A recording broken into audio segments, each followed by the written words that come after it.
Mesdames, Messieurs, bonjour et merci d'être au rendez-vous pour ce nouveau numéro du Grand Débat.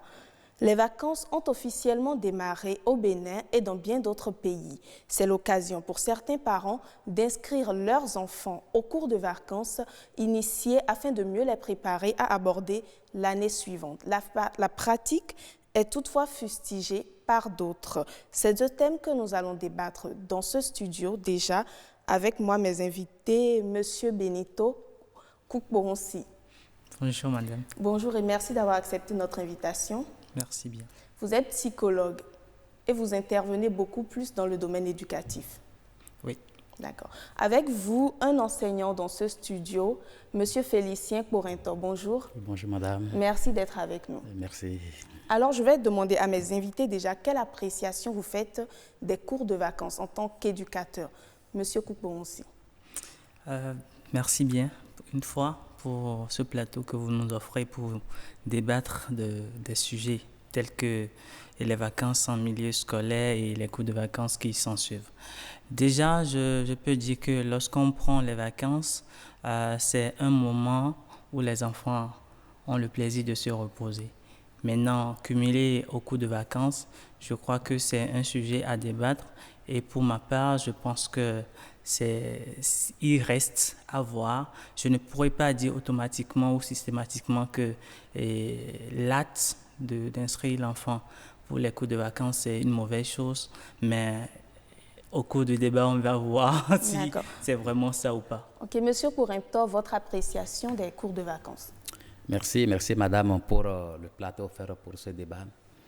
Effectivement, nous sommes dans les vacances, nous sommes déjà en plein pied dans les vacances.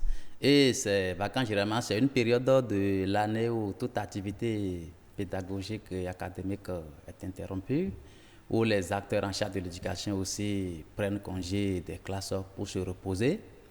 Donc, au même moment, les apprenants aussi se rentrent chez eux pour se reposer. Donc, ces périodes de vacances, normalement, c'est un temps de repos pour aérer la tête de nos apprenants, pour qu'ils puissent mieux se reposer, pour se ressourcer, revenir l'année académique prochaine. Donc, inscrire les enfants durant les vacances pour les cours de vacances, cela dépend de l'objectif visé.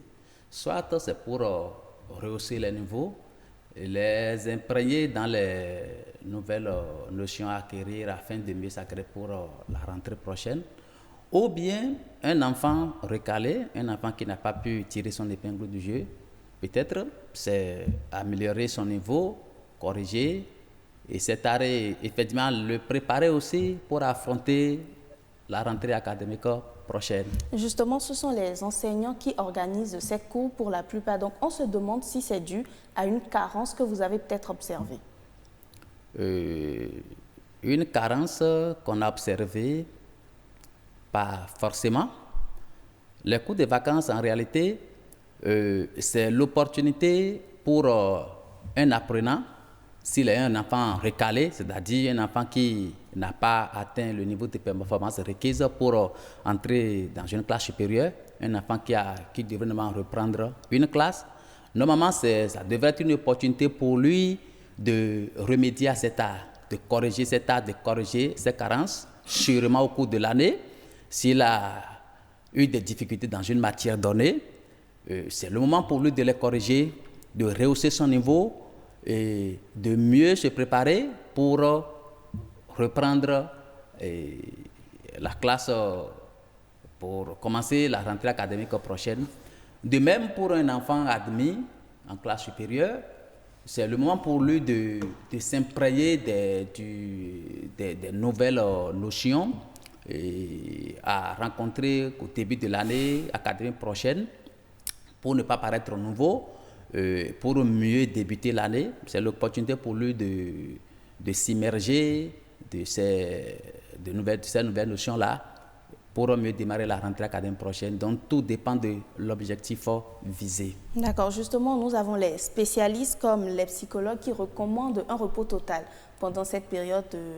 Monsieur Koukboronsi, pourquoi se reposer? Oui, madame, je pourrais vous dire simplement que se reposer, c'est c'est la meilleure des choses que l'enfant puisse faire ou l'enfant puisse avoir pendant les vacances. Parce qu'il faut comprendre déjà que le temps de vacances, au fil des temps aujourd'hui, les temps de vacances commencent à s'écourter. Donc, vous voyez, par exemple, cette année-ci, on ne saurait dire si les enfants pourront avoir 1 mois de vacances avant que septembre ne revienne pour qu'ils puissent reprendre encore les cours.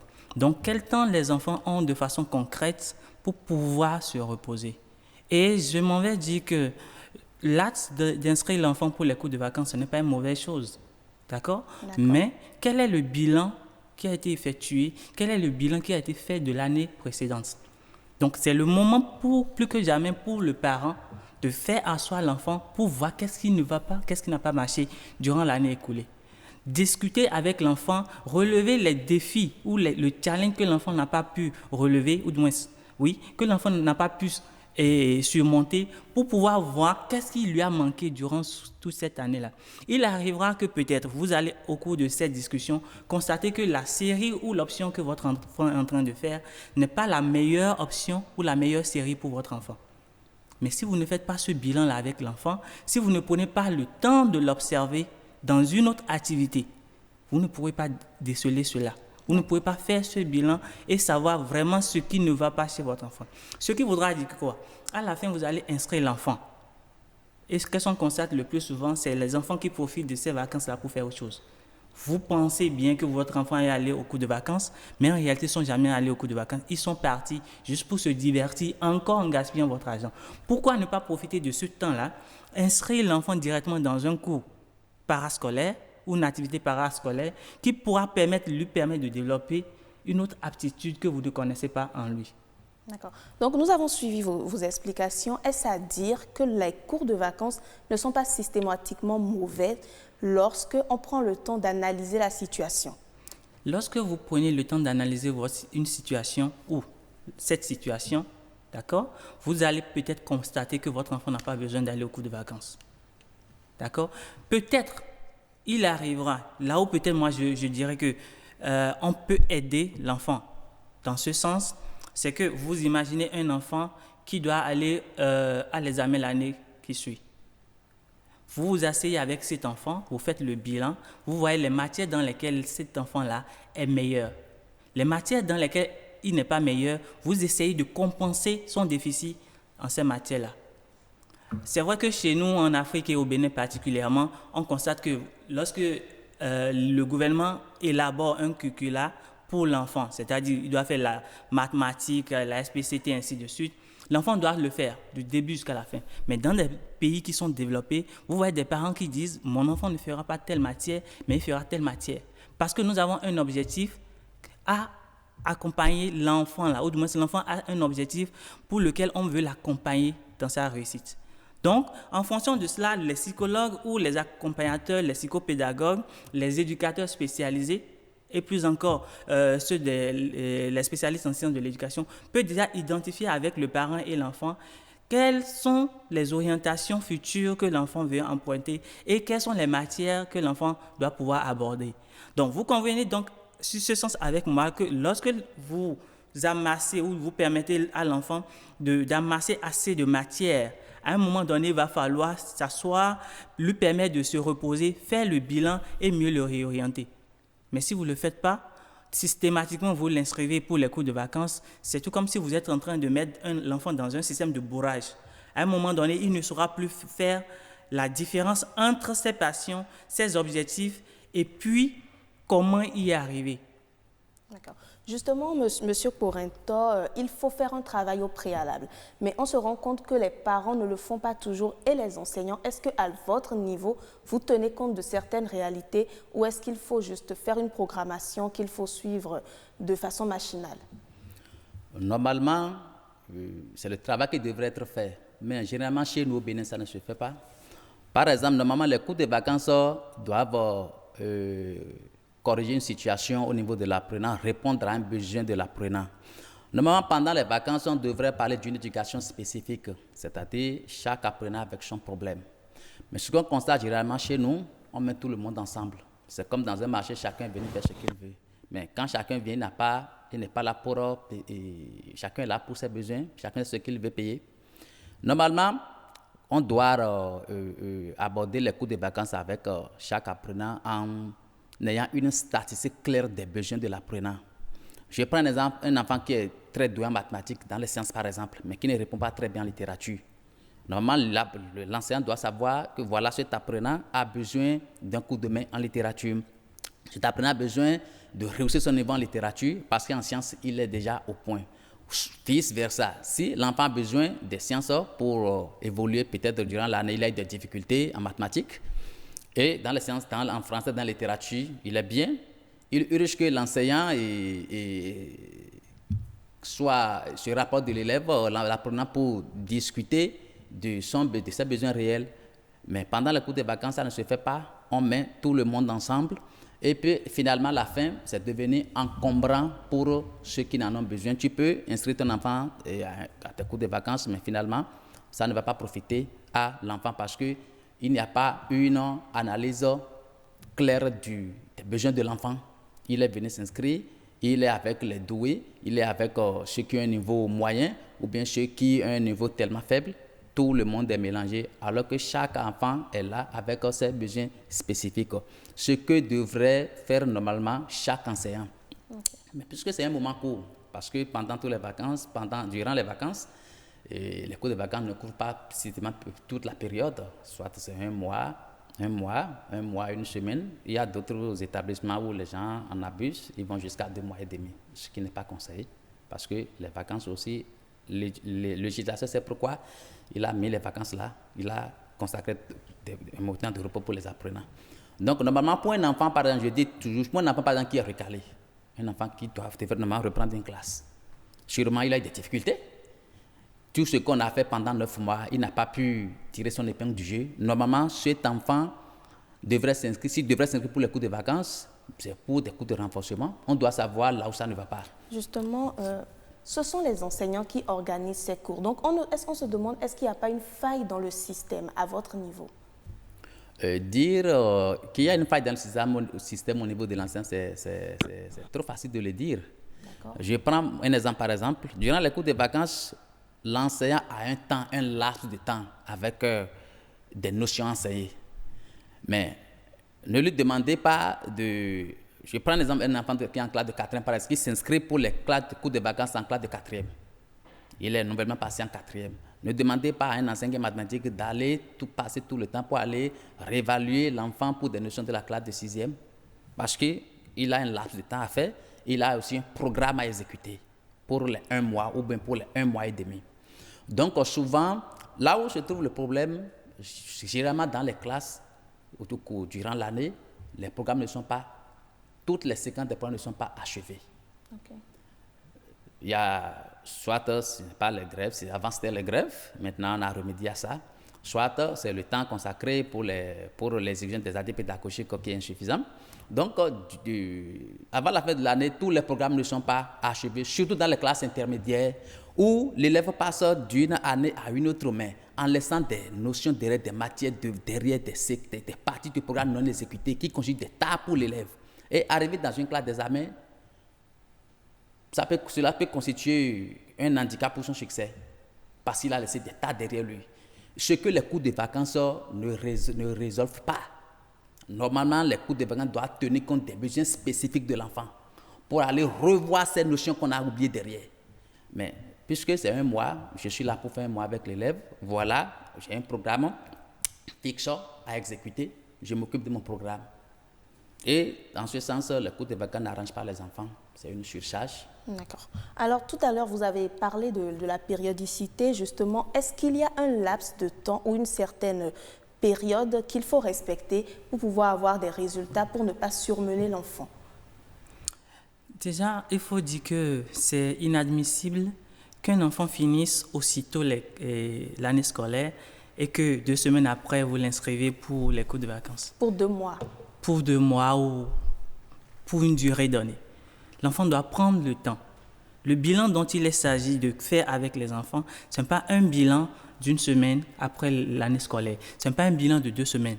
L'enfant doit avoir au moins 1 mois pour se reposer, penser à tout ce qui s'est passé durant l'année scolaire et se décider au besoin de continuer ou bien d'être inscrit dans une classe pour les cours de vacances. Ce qui voudra dire quoi? L'enfant est à même de dire je veux faire les cours de vacances ou je ne veux pas le faire. Donc c'est lui-même qui exprime le besoin. C'est lui-même qui détecte cet art et qui l'expose. Et en fonction de cela, on peut l'orienter. Mais lorsque systématiquement, vous l'inscrivez, comme je l'ai dit à l'entame, c'est le moment encore pour continuer à se divertir, à se balader, si je peux le dire, en ville. Vous allez constater, surtout pour les jeunes filles, vous constatez que c'est le moment où l'enfant, puisqu'il n'est plus suivi de bout en bout, on ne sait plus à quelle heure il doit être au cours, est-ce qu'il est vraiment allé au cours, l'enseignant n'est pas là pour vérifier si il y a un cahier de conduite où il faut noter son absence, lui coller des heures, si ça existe encore, bien sûr, et voir tout cela. L'enseignant n'est pas là pour vérifier tout cela. Donc l'enfant, au finish, ne sera pas forcément au cours, dans certains cas donnés. Mais ceux qui sont là, est-ce que vraiment ils suivent? J'étais en train de regarder derrière vous tout à l'heure et je voyais des enfants qui se jetaient des bouts de papier. Et je me posais la question de savoir, bon, ça c'est aussi les cours de vacances, c'est toujours un moment, mais en réalité, quelle est l'importance? Quelle est la valeur ajoutée? Maintenant, quand on revient à votre préoccupation, la durée, pour moi déjà, je ne suis pas totalement d'accord pour inscrire un enfant pour les cours de vacances. Donc, je ne saurais vraiment parler de la durée. Ok, mais tout à l'heure, vous avez abordé un aspect intéressant. Vous avez parlé de l'enfant qui décide à s'inscrire pour ses cours, justement. Et lorsque le parent détecte qu'il y a une forte carence, qu'il y a un problème au niveau de son enfant, qu'est-ce qu'il y a lieu de faire? Puisque les cours de vacances sont là, c'est une option. Oui, il y a monsieur qui a dit tout à l'heure que dans la plupart du temps, les enseignants qui organisent les cours de vacances ont leurs fiches. Ils viennent dérouler leurs fiches. Votre enfant a détecté, ou vous avez détecté avec votre enfant qu'il a une carence dans une spécialité donnée. Vous l'inscrivez au cours de vacances.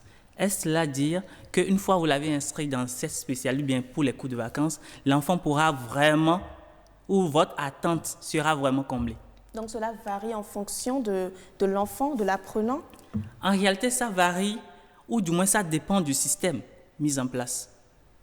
Ça dépend tout simplement du système mis en place, parce que si c'était que le système est fait de telle manière que il y a des cours de vacances spécifiques pour l'anglais, des cours de vacances spécifiques pour les mathématiques, ainsi de suite, là, vous identifiez que votre enfant a un problème en littérature, comme l'a dit monsieur tout à l'heure, vous pouvez l'orienter vers cette spécificité, si je peux le dire ainsi, dans la gestion de ces vacances.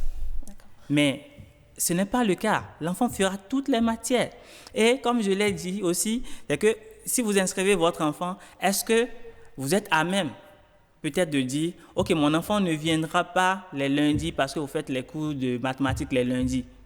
Est-ce que vous êtes à même de le faire? Donc c'est tout cela qu'il faut évaluer. S'il pouvait avoir un système de ce genre, où on sait que voilà, il y a les cours de vacances, d'accord, mais lorsque j'inscris mon enfant, c'est juste pour aller faire telle matière qui se fait que les jeudis ou que les lundis, là je suis d'accord avec vous.